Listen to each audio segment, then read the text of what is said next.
Welcome to Two Chicks and a Horror Flick, a weekly horror movie review podcast. I'm Tawny Ray. And I'm Felicia Connor. Subscribe to get new episodes every Wednesday. We dive into trivia, drink a little whiskey, and of course, give our no BS opinions. Join our Discord server or message us on social media to talk all things scary. And if you like the show, consider supporting us on Patreon.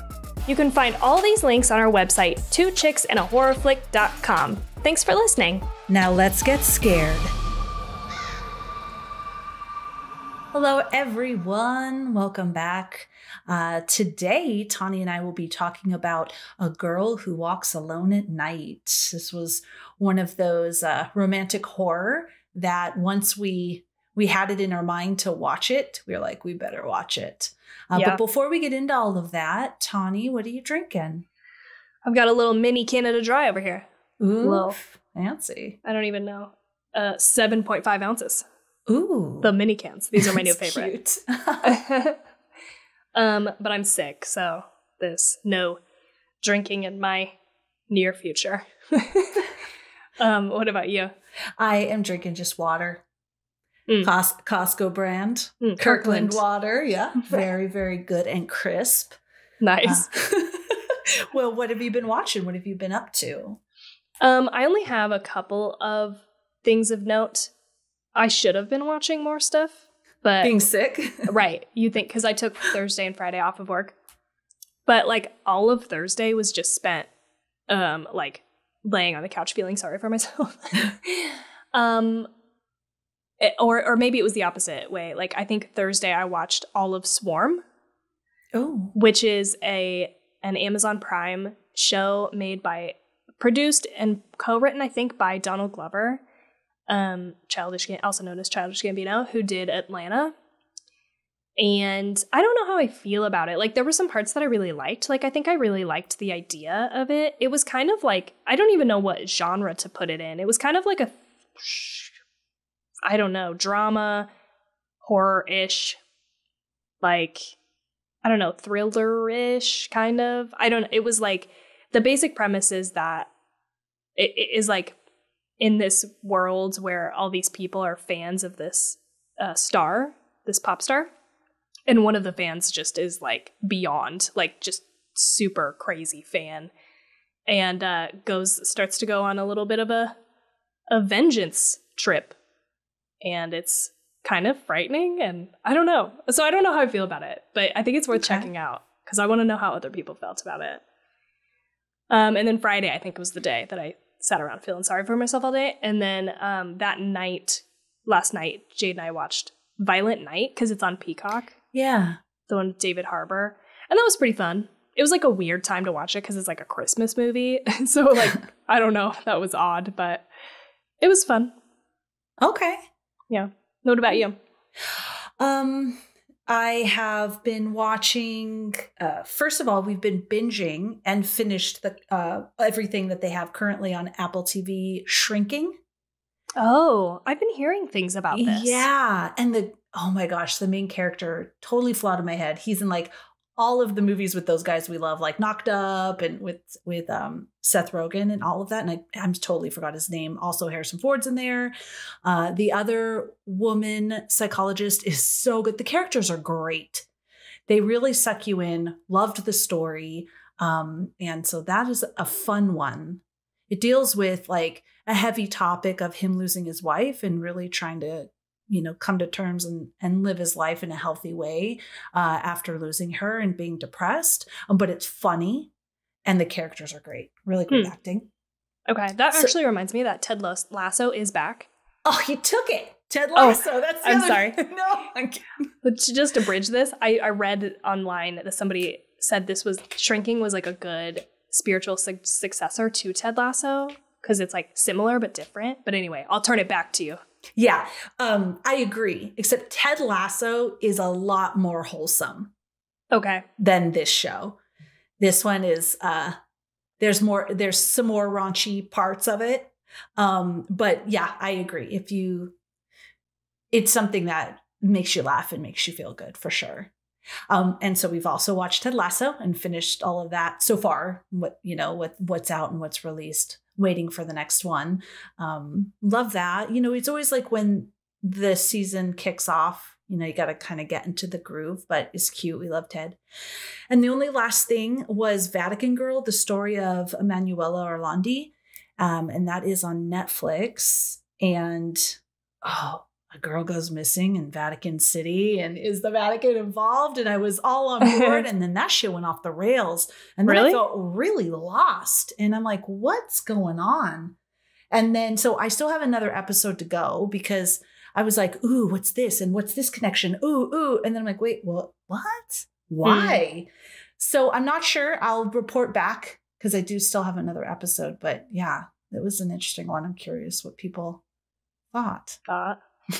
That reminds me that I also did watch, I forgot about this, that one on Netflix called it's about the flight that went missing, MH370 or whatever. Did you see this? Yes, I did. Okay. I totally forgot about that. At first I was like, this seems like it's gonna be boring, but let's watch it. And then we watched it and I was like, okay, this is like better than I thought. Like there's all these theories and stuff. That's neat. And then it got really annoying because there was like one guy, and you know who I'm talking about, who just like had this fucking theory that he would not let go of. And it was like every turn there was like a new crazy thing that backed up his theory. And I was like, this guy is fucking reaching, dude. And I am so annoyed about it. And then by the end, I was falling asleep because I was like, okay, I thought we were going somewhere and we went nowhere. And that was very frustrating to me. So I had forgotten I'd blocked it out. Is that how you felt also? Yes, that's how I felt also. Okay. Yeah, because at first I'm like, ooh, no way. And then same thing with the Vatican Girl. Yeah. And then it just started to go. I'm like, is this like, are you telling me this is what happened or not? Or like, what is this? Like, why? Okay. Yeah. What? All right. We should probably shout out that we're just on a couple of podcasts. Number one, the Film Rescue.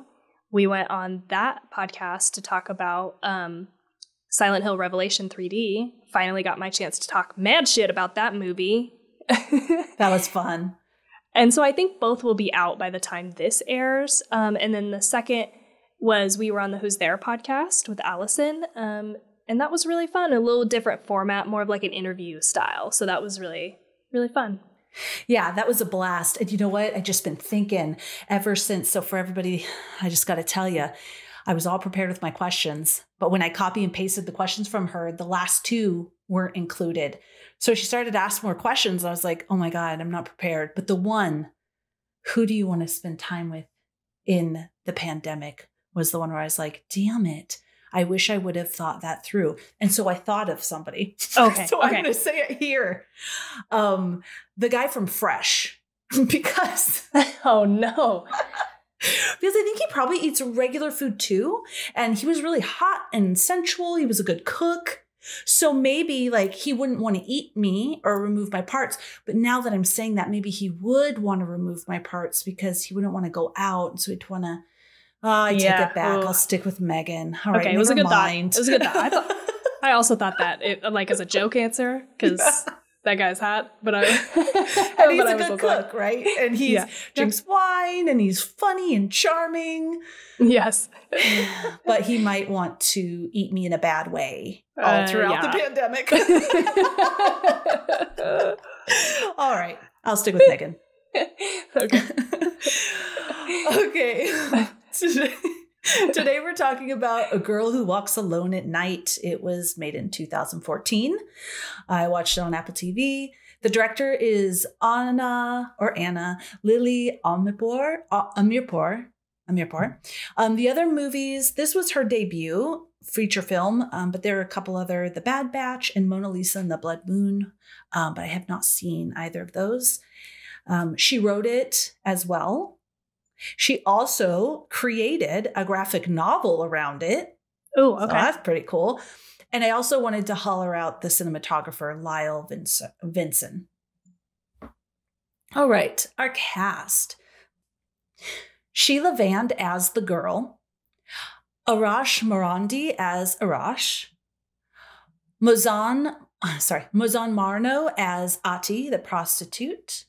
Marshall Manesh as Hosan the junkie. Dominic Raines as Syed the pimp. Rome, Shandanlu as Sheda, the princess, and then Anna Lily Amirpour as Shirin, who was the girl at the party in the skeleton costume.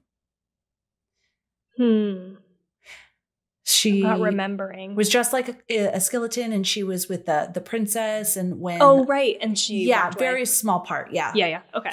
And then Masuka the cat played Masuka. Played herself or itself. Himself. Okay. Himself.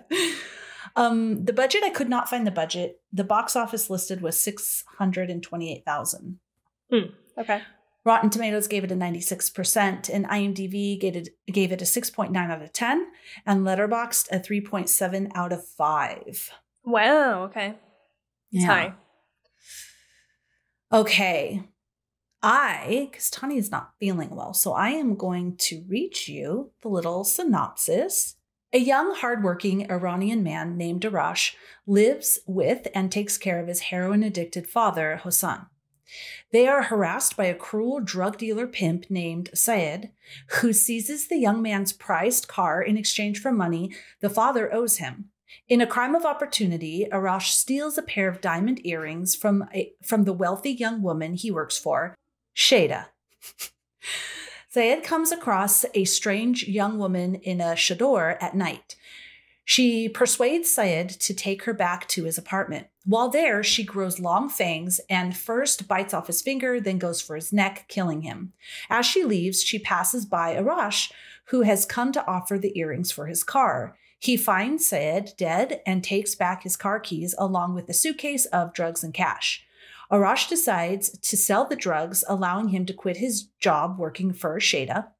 Later, he goes to a costume party at a nightclub dressed up as Dracula, where he is persuaded by Sheda into taking one of the ecstasy pills that he is selling. Under the influence, he becomes disoriented and ends up lost at night on the street. The woman with the chador spends her time listening to music alone in her apartment, skateboarding, or bedeviling pedestrians at night, until she comes across the lost Arash. He shows vulnerability and compassion, and she takes him to her home, where they listen to music, and she resists his exposed neck. They meet the next night, and she says that he does not know the terrible things that she has done. He's unfazed, gives her the earrings, and at her request, pierces her ears with a safety pin, but she eventually leaves. Adi, a prostitute who worked for Syed, is followed at night by the woman, and they retreat to the prostitute's apartment. The woman gives Ati the payment Syed owed her. They have a conversation during which the woman realizes that Ati no longer remembers what it is to desire. She leaves. Suffering from the heroin withdrawal, Hassan has an episode where he believes that Arash's cat is his dead wife. Infuriated by his father, Arash gives him drugs and money and throws him out, telling him to take the cat with him. Hassan goes to Ati and forces her to take heroin with him. This pissed me off. Fucking bastard. They are found by the woman who kills Hassan. After Ati helps her dispose of Hassan's body, she tells the woman to take that cat and leave. The following morning, Arash discovers Hassan's body. Distressed, he runs to the apartment of the woman and begs her to run away with him. As she's gathering up her things, the cat appears, and Arash realizes that she had something to do with his father's death. Arash and the woman drive off together, but he pulls off to the side of the road. Angry and undecided about what to do, he eventually gets back into the car, and the two continue their trip onwards. All right. Nice. Tawny, how did you feel about this movie? I don't know how I felt about it. I'm coming in kind of open, and I'm excited to hear what you have as far as like research stuff, because I think that could sway me. I want to say that I liked it, and there were definitely parts that I liked, and then there were other parts that I didn't like so much. I didn't like that it felt like it was a kind of slice of lifey. Like, I feel like we like hopped in and hopped out, and it was kind of like slow. But I liked other parts a lot. Like, I liked the surrealism of this like weird town where like there's a vampire, maybe more than one vampire, and like it's this like poverty-stricken community with like oil fields in the back. Like, I feel like all the visuals were really cool. Like, cinematography was fucking amazing. And the characters were so weird and different. Like, I liked all of that. And I feel like I liked where it was going. I just don't know if I, like, got it. You know what I mean? Like, I was like, I feel like there's something I should be getting right now and I'm not getting it. And it could be just because I'm, like, sick and my brain is not working the same normal way. But I was like, damn, like I looked at the ratings, you know, like 90-something%, and even like Letterboxd 3.7. I was like, I feel like I'm missing something here. So I'm excited to hear what you have to say. And yeah, how did you feel about it? Hopefully I bring something. I loved it. I just loved this movie. Like, loved it. I was just watching it. I was mesmerized by it. It was beautiful. Yeah. The people were beautiful. They were all such really, really great actors. Barely anything was said, but you understood. And besides it being in a different language, because we could read what they were being said, but there was very little dialogue. Yeah. But you could see all from their faces, from their acting, what was going on. I loved, here's a great example, how the boy and the girl fall in love and want to be together, but we don't have a lot of them. We don't have them physically ever kissing or making love or anything like that. It's just all in their eyes and how close they are in those moments. It was absolutely incredible. So yeah, I really, really loved this movie. I do feel like these people had more chemistry than like all of the other couples and all of the other horror romance movies that we watched, right? Yes, I actually put this. This is the horror romance that I've been waiting for. This is what I wanted to experience. Yeah. I wanted them to get together from the very first time they passed ways. Yeah, me too. Or I said, yeah. When they would pass each other, I was like, oh, I'm ready for this. I want them to be together. When is this happening? Yeah, I thought the same thing. It's like, oh, hope they get together. Yeah. I can say the director wanted to make a hybrid spaghetti Western vampire film. So she said it's the first Iranian vampire Western. And I had to look up, I've heard of that term, spaghetti Western. And it's what it is in a nutshell, featuring a mysterious lone anti-hero with a vigilante streak. So it's kind of the combination. She was very inspired by graphic novels as well for the look and feel. Also wanting to honor vampire lore and specifically Nosferatu. And so that's why we get a lot of the black and white and the shadows and things like that. And so those two things together. But please go. Oh, sorry. Just before you move on from that, I typically don't like, and I think I've said this before, I don't like black and white movies because not ones that had to be black and white, but modern films in black and white. I don't really like them usually because I feel like it's either pretentious or it's like covering up something that went wrong in production, and it feels like a cheap, like covering up of something. But I will say this is probably the first modern black and white film that I've watched that I felt like, damn, this hits. Like, this is, you could tell that they wanted this to be black and white from the beginning. This is not something that just they did by accident. And like I don't know if this is the right word. So don't make fun of me. But like the value of this, like in every shot, there is a dark black and there is like a like white. And then there is this incredible range of value between those two. And that was what I was like, along with the cinematography, I was like, geez, this looks so good. And the lighting was just like on point, dude. And so I really didn't hate it. I felt like it worked here. She had said that graphic novels are a major source of inspiration for her, and the visual language of the film is not unlike that of a comic book with its high contrast, monochrome aesthetic. She also said this, which I wrote down because I felt this through the movie. She has also said that every piece of the story, every character, every costume, every bit of music is something that she loves to the point of obsession. And I felt that through the movie. Every character, everything that was done. Oh my gosh. How about when Atty was dancing and you get the profile of her face and the light is shining like through the part in her lips and through this little indentation above your nose. God, it was so beautiful. Yeah, good point. Because there was a lot of things that were like that you felt like were very kind of personal. Yeah. You know, there were things that were like direct references too that I felt like like our main guy is like definitely fucking James Dean character guy, and then Saeed is like a copy paste basically of that guy from Die Antwoord. What's his name? I think it's Ninja. Yes. She actually said that is what she wanted him to be. Yeah, like spot on. Do you know who that is? I don't. So Okay. I didn't even write that down because I didn't know what it was. I'm going to look up a picture later. I'm going to send it to you and you're going to be like, Jesus Christ. And then I'm going to post it in our Discord because like, for anybody who doesn't see this guy, because the tattoos, the facial hair, the haircut, the tracksuit, everything, I mean, is just, that's it. That's that guy. Like, okay. She said, I wanted him to be that. Yeah.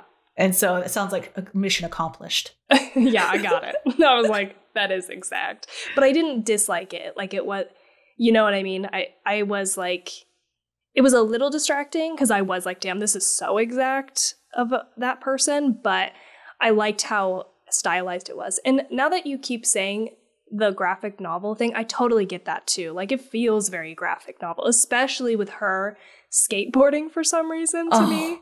Something about her being this like, you know, black and white striped shirt wearing skateboarding vampire is so weird, but I really like it. Yeah, me too. I loved that she was, and actually the director is a skateboarder. And so some of the skateboard scenes was her because they look so much alike. At first, when I saw that the director was in the movie and I didn't know what the girl's name was, I was like, oh, she's the girl. And there's like, oh no, she could be twins with that other girl. But I loved, I don't know, there's just something about it where there was just the wall and she was kind of pushing herself along the wall with her long black chador on the skateboard. Just going slowly. It was a little unsettling, right? Because you got this like interesting, like, I don't know, vibe of a vampire, like floating. That's what I liked about it. Yes. But she's on a skateboard, so she's not floating, but it definitely felt like that, you know?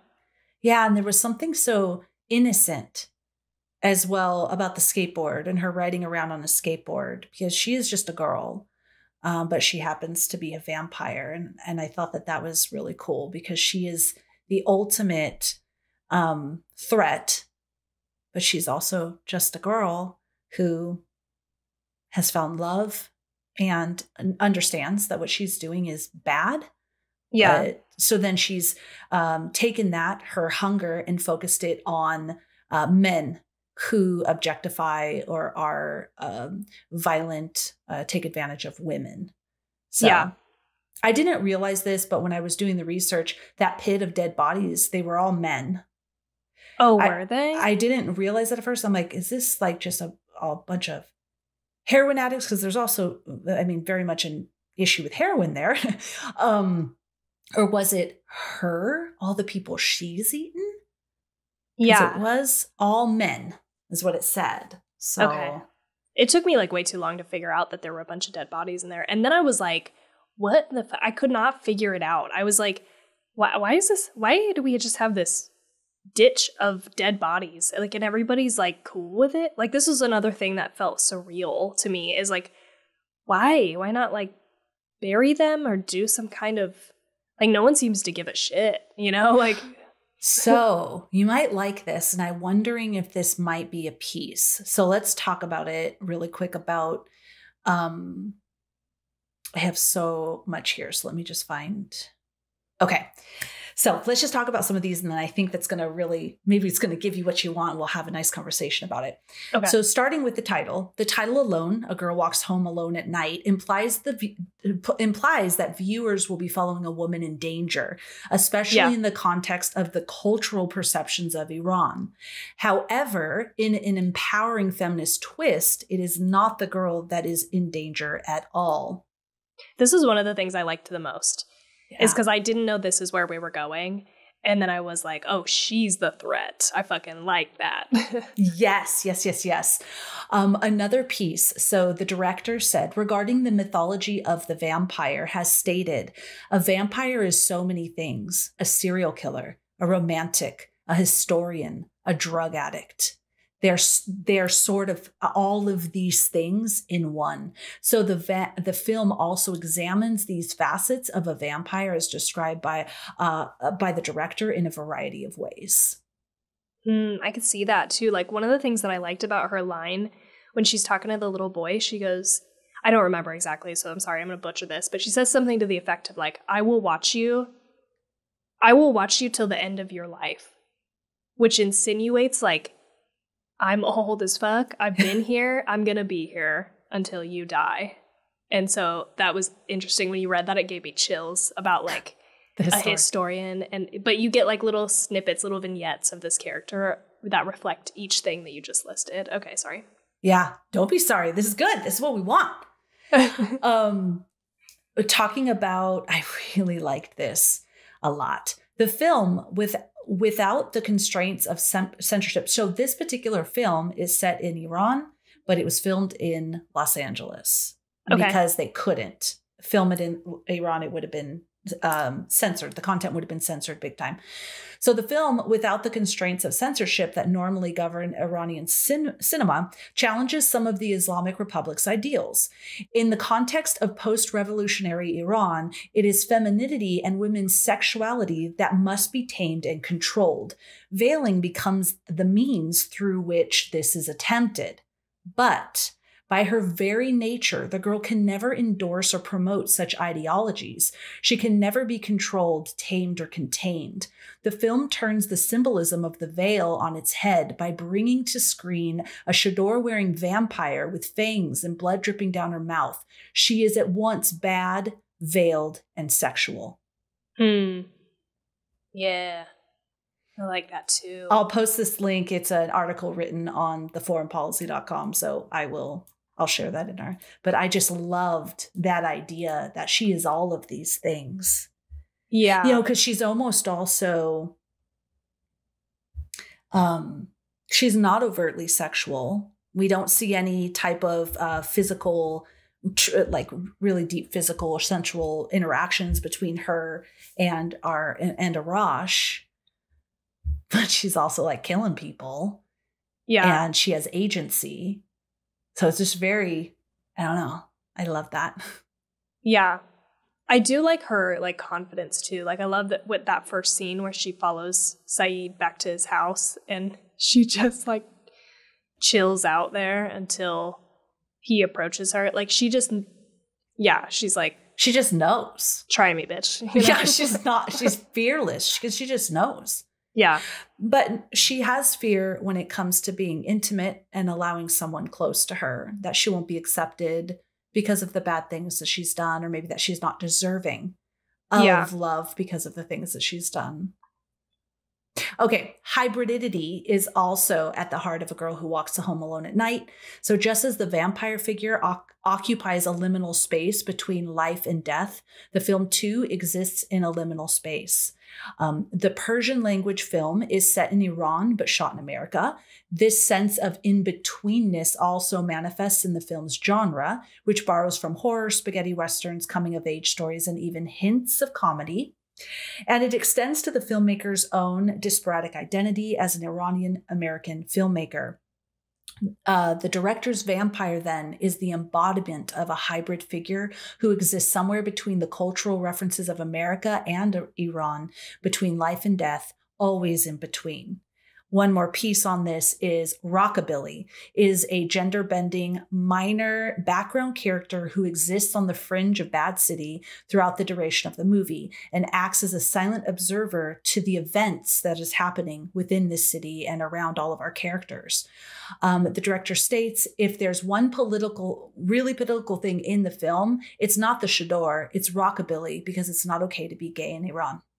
Interesting. Yeah, I was wondering like what this character symbolized or meant, because it is kind of a smaller part.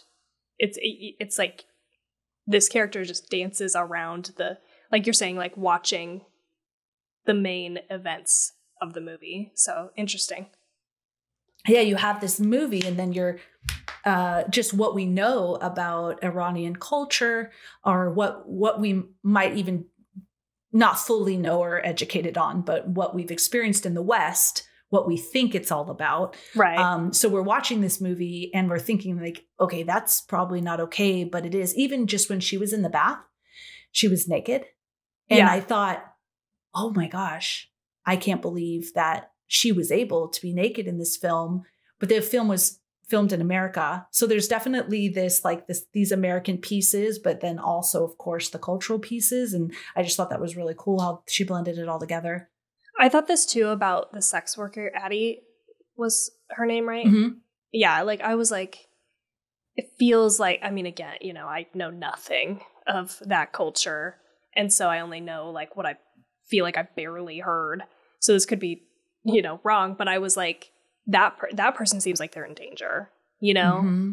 Like this seems like a dangerous line of business to be in that space. But again, it kind of adds like to what you're saying, that like weird in between.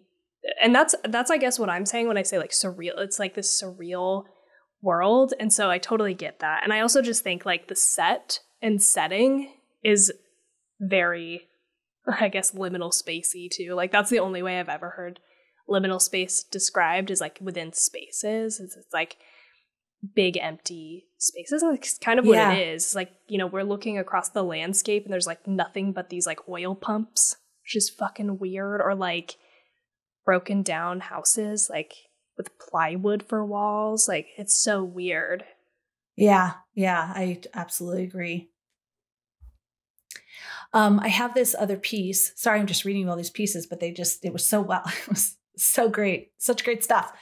So this is from the director. So though A Girl That Walks Home at Night appears by all means as an intentional critique of misogyny and gendered violence, it is not necessarily the main aim of what the director had in mind. The director has stated in an interview with Gawker that she didn't go into the movie with the idea that this would be a feminist film. Rather, she believes that people tend to see themselves in films. You feel that because it's stuff you have in you. Though it may be surprising that the film wasn't written thoroughly through a feminist lens, that doesn't necessarily take away its merit as a feminist movie. As stated by the director, individuals, in this case women specifically, take from the film what strikes them as the most relevant. As the ongoing battle for women's rights in Iran and globally continues, A Girl Walks Home Alone at Night is a breath of fresh air to those looking for a movie where women have the power in their hands. The girl is not a victim, nor is she passive. Her decisions drive the movie, and without her actions, the story would have no depth. Yeah. Good stuff. Interesting. Did she say that what she did set out to do? Well, that was a piece. I think what she was saying is it's not just this feminist statement. Right. But by tackling the different things that is portrayed in this movie, those things are a part of it because it's a part of all of us and a part of our society. I do have this other beautiful quote. Hi, everybody. Let's just listen to Felicia read a lot, but it's good stuff, right? Yeah, totally. Okay, cool. Yeah. So this is something else she said in an interview. And I think I would really like this person. Seems just so full of passion. Yeah. And I love that. People ask me, why did you make A Girl Who Walks Home Alone at Night? My answer is that I was lonely. That's why. But taking that a step further, the truth is that I make films to make friends and find real intimacy, a connection with others based on something that's meaningful to me. The people who make these films with you, your cast and crew, it's like they're on a vision quest with you. That is an incomparable experience. And then when the film is done and out there, the people who are attracted to your film, the audiences, festivals that embrace it, other filmmakers and artists, the critics who like what you do, those are my friends. And I don't expect to be friends with everybody, but that's how she feels about that. I'm your friend. That's very nice. Yes. I like that. That's very like real also. Yeah. You know? She's like, I made this thing that I like want to share and have other people enjoy. Yes. Like with me along the ride and after the fact. Yes, exactly. That's cool. Oh, there was this one thing that I thought was interesting. You know, the posters in the girls' room, there's two of them, Michael Jackson and Madonna. You recognize them as Michael Jackson and Madonna, but it doesn't look fully like Michael Jackson and Madonna. And this is intentional. It's to create an unsettling atmosphere in the film. Oh, interesting. Yeah. I didn't notice. I didn't see the Madonna one, but I saw the Michael Jackson one, but I just saw enough of it to go like, oh, that's Michael Jackson. But I didn't look like real close at it. I was staring at the Madonna one because I was thinking, are these like Iranian pop stars? That looks like Madonna though, but it's not fully look like Madonna. Interesting. I want to say this one last thing about the cat. Okay. So I was curious about the cat, but she says, without ruining anything, like going too into it, let's just say that the cat ends up taking pride of place, physically bridging the spiritual and the physical gaps between the lovers. The cat's a he. He is at the node of the love grid. That's what she said. Oh, okay. I don't know what that means. Also, the cat wasn't in the original script, but she was so impressed. Okay, so I had to put this because I was very impressed with this cat as well. Okay, yes. She was so impressed with the cat's acting ability that she wrote the cat into the script. I was fucking impressed with this cat's acting ability too, because like I've tried to shoot cats, or I've been on shoots with cats, and they are scared. They hate it. They don't like. And I was like, how is this cat just so chill right now? Like, you know that there's a camera and 87 fucking people back here with lights and shit, you know, boom poles, and it's like so scary for especially cats, but and all animals, dogs too. And I was just like, this cat is totally chill. So I was also thinking that watching it. Dude, when the dad was screaming at the cat, it made me giggle because he's screaming at the cat, "You're my dead wife, stop looking at me," that scene. And when he would look at the cat would literally just, kind of look away. Yeah. Like, and then glance back, and then he'd look at him and he'd look away like, I don't want to be involved in this. And then the end scene, when he's sitting right between them and just chilling and then sits down. This cat is an actor. It was so good. I know. I laughed a few times during that scene too, because I was like, this is funny, kind of. Like, it's like awkward, you know? Yeah, because there's the cat. I loved that too. We had no words, but he was in love with this woman. He realized she was involved with his father's death. He's struggling with it because he should be angry and he should defend his father, turn her in, whatever it is. He should question her about it, and like, why do you have my dad's cat? So he gets out, he's pacing around. And he's like, you know what? Which I was so hoping for. They end up riding out into the sunset, like in a Western, but not a sunset in the middle of the night in a beautiful car. He's like, I love you. I want to be with you, without saying anything. And then you can see her realizing that she is lovable and that she is able to be loved despite everything she's done. It's the ultimate acceptance. She killed his father. Yeah. I just love that. I want to love this, but I just can't, like, I'm too communication person, like I'm like, I just want them to talk it out, like, because it's like, it wouldn't be a hard conversation. Did you kill my dad? She'd be like, yeah, because he injected somebody else with heroin against their will. And then he'd be like, shit, that's pretty fucked up. And she's like, yeah, sorry, oh, let's just go about our lives. And how did you kill my dad? Yeah.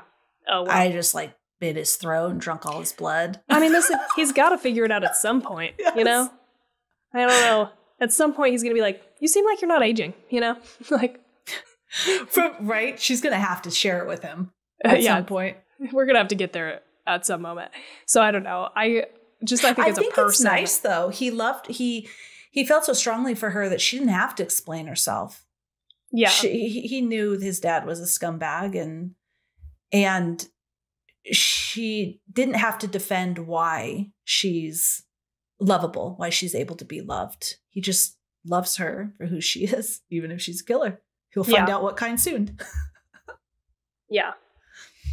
You asked me what the point of the movie is. I think it is all of those things from what I read.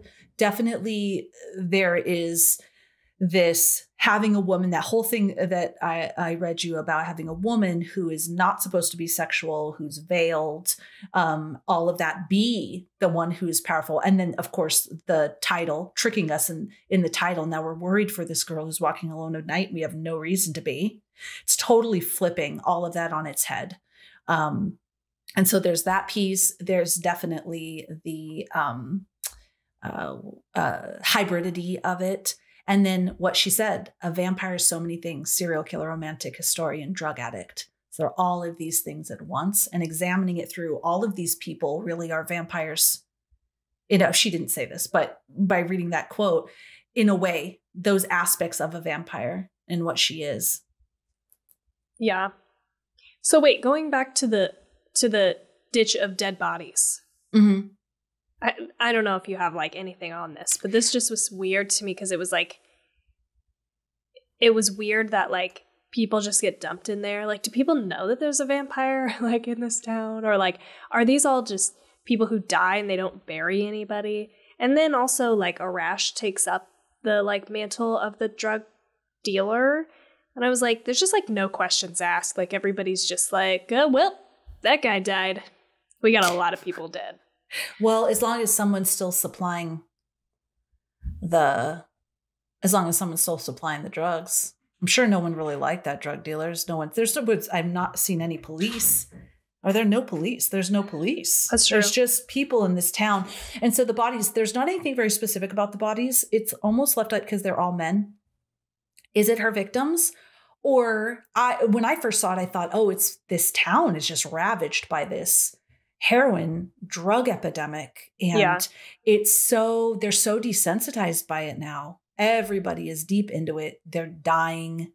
They're just throwing all the people in the ditch and it's just all going to shit. So for her, she can live very unnoticed because there's dead people all the time, apparently.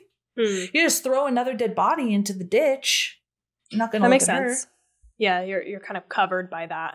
Yeah. I don't think those were all her victims because then everyone's going to be like, why is everyone dying?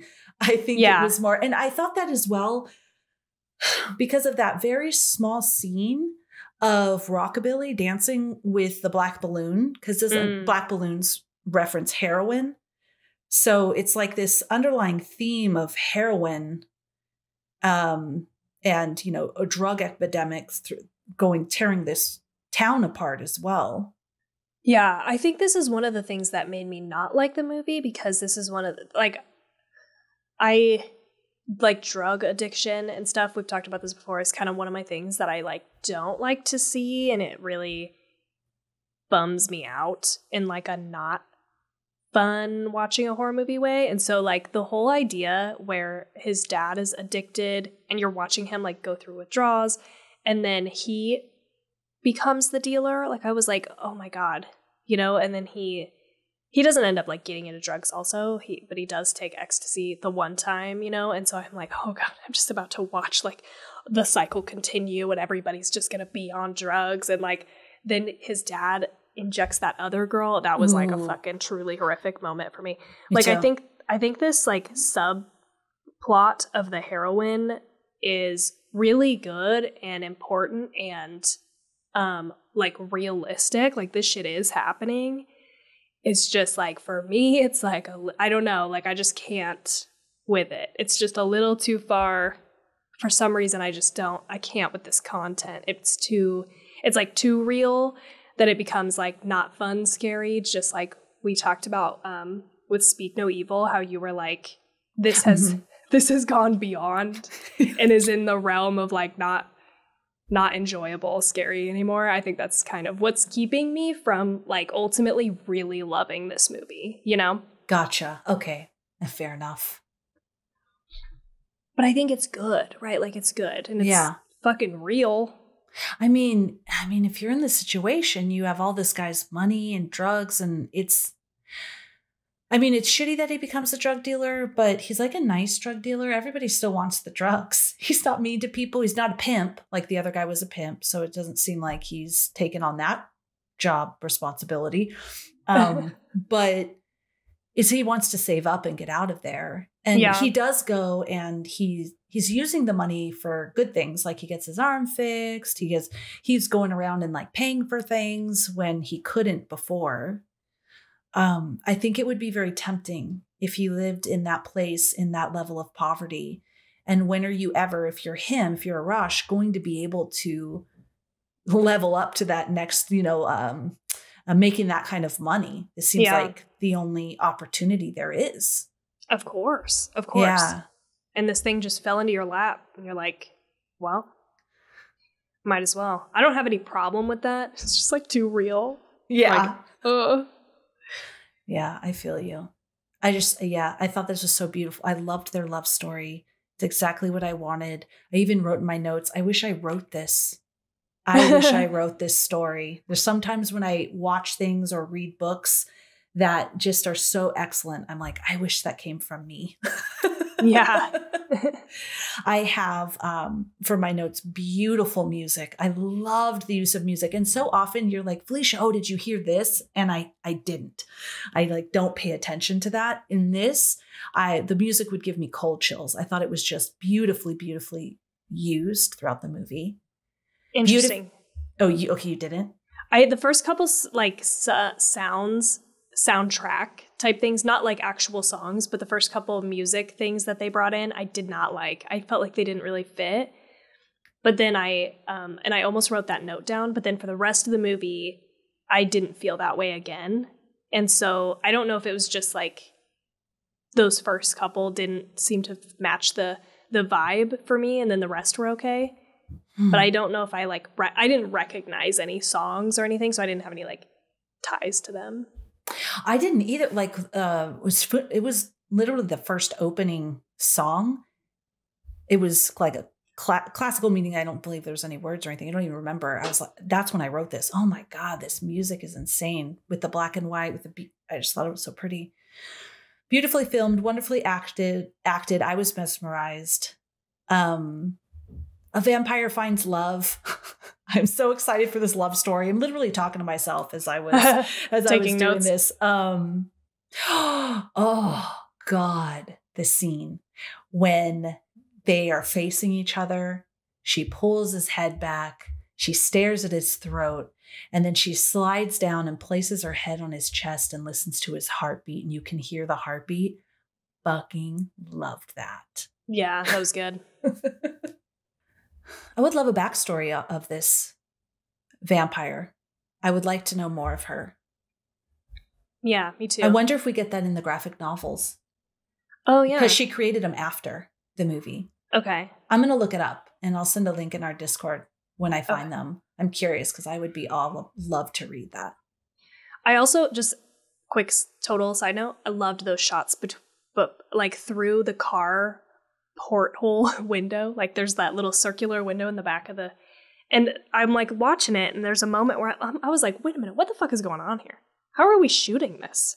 And then I realized, we're shooting through this back circular window, and we're seeing the other circular window, and like the lighting's incredible, and the faces of these people. That was just like, that was the moment where I was like, God damn it, the cinematography is amazing. How are they doing this? Just for the cinematography. It's insane. Yeah. By the way, I loved the drug dealer.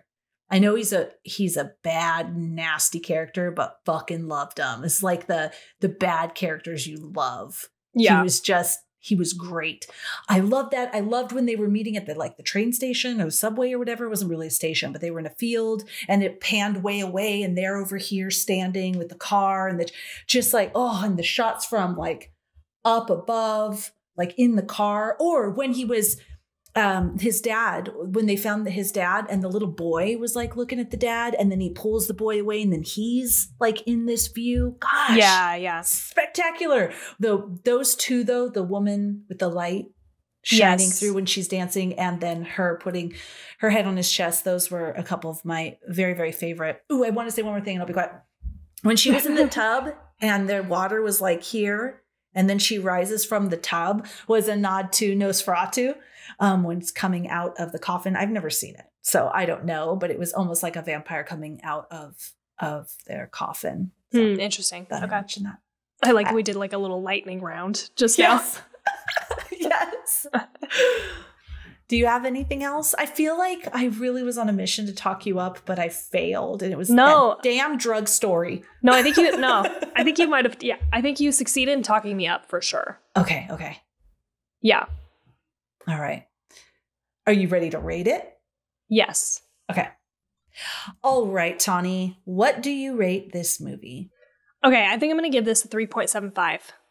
I don't know what I was going to give it coming in. Okay, so I'm going to imagine that I talked you up. Yeah, I think you definitely did. Because, like, I was really on the fence. I wasn't sure. I was like, I don't know. I felt like a lot of it was kind of slow. But I felt like there were things that I liked. So I definitely think you talked me up. It's just one of those for me personally. Just that drug subplot was just enough too real for me to not, like, really engage with it, I guess. I don't know. But I really like all of what you brought, and I think it's a brilliant movie, especially visually. You know, like we talked a lot about that. So, yeah, that's where I'm at. What are you going to rate it? That's a good one. I appreciate that. I'm going to rate it a 4.9. Oh, holy shit. Yeah. A 4.9. Yes. Okay. There were some parts, like very small though, that I felt maybe like a little bit slow. I can't even pinpoint them. There were a couple parts there. I really loved this movie. Top to bottom, loved it. So really, I'm just gauging it against movies like Hereditary, where I walked away and I'm like mind blown. Yeah. Like I'm almost there, but there's just something, you know, that it isn't at that level for me, but I absolutely love it. I think everyone should watch it. I would watch it again. I think it's absolutely stunning. It's so beautiful. That really does it. If it wasn't as beautiful as it was, I don't know that it would have worked. Okay. Or has been as impactful. I mean, it really was a combination of everything. The acting and the way it looked, that was just intoxicating. Yeah. I loved it. Yeah. This is a good watch. Like, I do kind of feel like, damn, I waited way too long to watch this, you know? Yeah. Yeah. All right. Well, there you have it. We don't know what we're watching next, I don't think. Okay, yeah, so we don't know what we're watching next. So it's like an April Fool's, except I'm not fooling. We really don't know. But so stay tuned and you'll see once we post that agenda for April.